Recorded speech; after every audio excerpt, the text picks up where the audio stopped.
शोहरत और भीख मांगना दो ऐसे शब्द हैं जो आपस में बिल्कुल भी मेल नहीं खाते। एक भिखारी को देखकर कई बार हमें उन पर दया आती है और हमें उनकी परिस्थितियों के लिए बुरा भी लगता है, क्योंकि हम सोचते हैं कि उनके पास कोई पैसा या काम ना होने की वजह से ये लोग भीख मांगने के लिए मजबूर हैं। पर दोस्तों, दुनिया में ऐसे भी भिखारी हैं जिन्होंने भीख मांगने को एक व्यवसाय बनाया और इससे काफी ज्यादा पैसे भी कमाए। जी हाँ, इनमें से कुछ भिखारियों की नेटवर्थ को देखकर शायद आपके पैरों तले जमीन खिसक जाए और आप सोचने पर मजबूर हो जाएं। तो चलिए आज की इस इंटरेस्टिंग वीडियो को शुरू करते हैं। नंबर 1, भरत जैन। न सिर्फ इंडिया के बल्कि भरत जैन को दुनिया का सबसे अमीर भिखारी माना जा रहा है। 53 साल के भरत जैन सपनों की नगरी मुंबई में भीख मांगने का काम करते हैं। ये सेलिब्रिटी भिखारी आपको मुंबई सीएसटी के पास आजाद मैदान में भीख मांगते हुए दिख जाएंगे। बात करें इनकी प्रॉपर्टीज की तो ये मुंबई के पॉश इलाके परेल में 2 1 BHK फ्लैट के ओनर हैं और हर फ्लैट की कीमत 70 से 80 लाख रुपए के बीच में है। इसके अलावा भरत जैन एक जूस शॉप के भी ओनर हैं, जहां से इन्हें हर महीने 10,000 रुपए रेंट आता है। इनके फैमिली में सभी लोग वेल सेटल्ड हैं और उनकी स्टेशनरी की दुकान है। इनके फैमिली मेंबर्स कई बार इन्हें ये काम छोड़ने के लिए कह चुके हैं, पर भरत जैन है कि मानने को तैयार नहीं। भला हर दिन 8 से 10 घंटे भीख मांग कर यदि कोई व्यक्ति महीने के 70 से 80 हजार रुपए कमाए तो वो ये जॉब क्यों छोड़ना चाहेगा। नंबर 2, आयशा।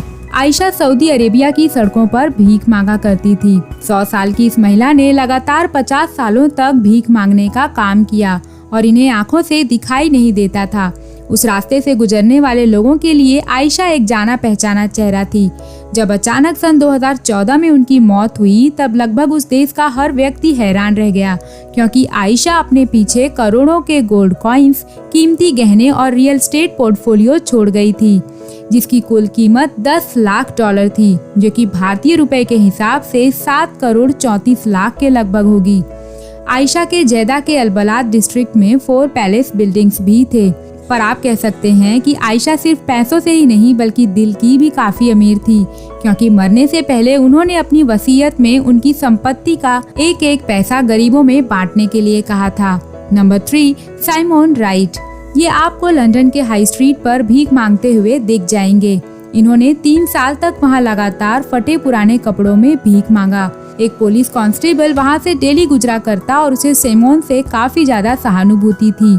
एक दिन उस कांस्टेबल ने सिमोन का पीछा किया, ये जानने के लिए कि आखिर ये भिखारी रहता कहाँ है, पर वो इस चीज से बिल्कुल अनजान था कि उसे उसकी जिंदगी का सबसे बड़ा शौक मिलने वाला है, क्योंकि कुछ समय बाद सिमोन वहाँ के एक लग्जरियस फ्लैट में घुसा और बाद में पता चला कि वो उस फ्लैट का ओनर था। दरअसल उस फ्लैट की कीमत 3 लाख पाउंड थी। जैसा कि आप अंदाजा लगा सकते हैं, इसके बाद सिमोन राइट को अरेस्ट कर लिया गया और उसके भीख मांगने पर बैन लगा दिया गया। जांच में पता चला कि सिमोन सालाना 50,000 पाउंड से ज्यादा कमाता था और ज्यादातर पैसे बार और पब में उड़ाया करता था। नंबर 4, कृष्ण कुमार गीते। ये एक यंग, डेडिकेटेड और मेहनती भिखारी हैं। आप इन्हें मुंबई चरनी रोड के पास सीपी टैंक इलाके में भीख मांगते हुए देख सकते हैं।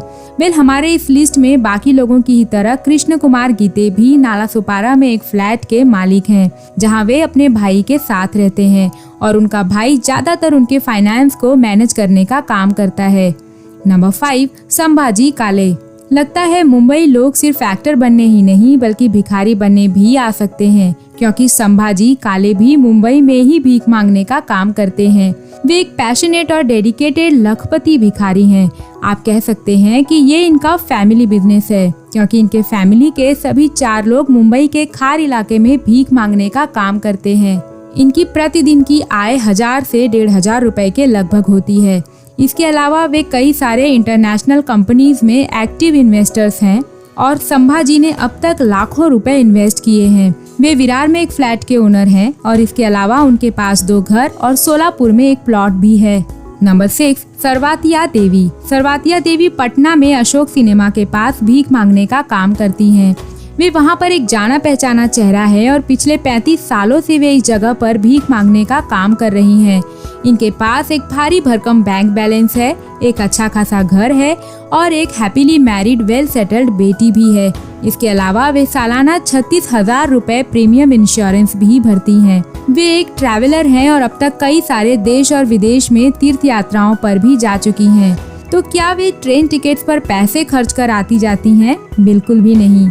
वे तो बस ट्रेन में चढ़ जाती हैं और तब तक भीख मांगती हैं जब तक कि वे अपने डेस्टिनेशन पर ना पहुंच जाएं। नंबर 8, मस्सू या मलाना खान। आप कह सकते हैं कि मस्सू एक ठाट बाट वाले भिखारी हैं। 60 साल के मस्सू मुंबई अंधेरी के हाई एंड रेस्टोरेंट और पब के सामने भीख मांगा करते हैं।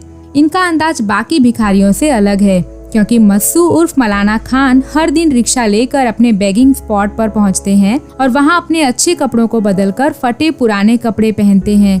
इसके बाद वे डेली शाम 8 बजे से रात 2 से 3 बजे तक भीख मांगकर 1,500 से 2,000 रुपए कमाते हैं। वे अंधेरी अंबोली के पॉश 1 BHK फ्लैट में रहते हैं और उनकी दूसरी प्रॉपर्टी भी रेंट पर देकर रखी हुई है।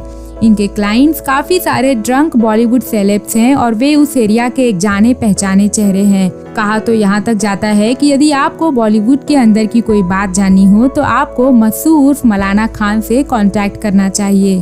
तो दोस्तों, आज के लिए बस इतना ही। उम्मीद है ये हैरत अंगेज वीडियो आपको पसंद आई होगी। वीडियो यदि अच्छी लगे तो लाइक करें और अपने दोस्तों के साथ भी शेयर करें। साथ ही चैनल को सब्सक्राइब कर बेल आइकॉन भी दबा दें। तब तक के लिए मिलते हैं एक और इंटरेस्टिंग वीडियो में।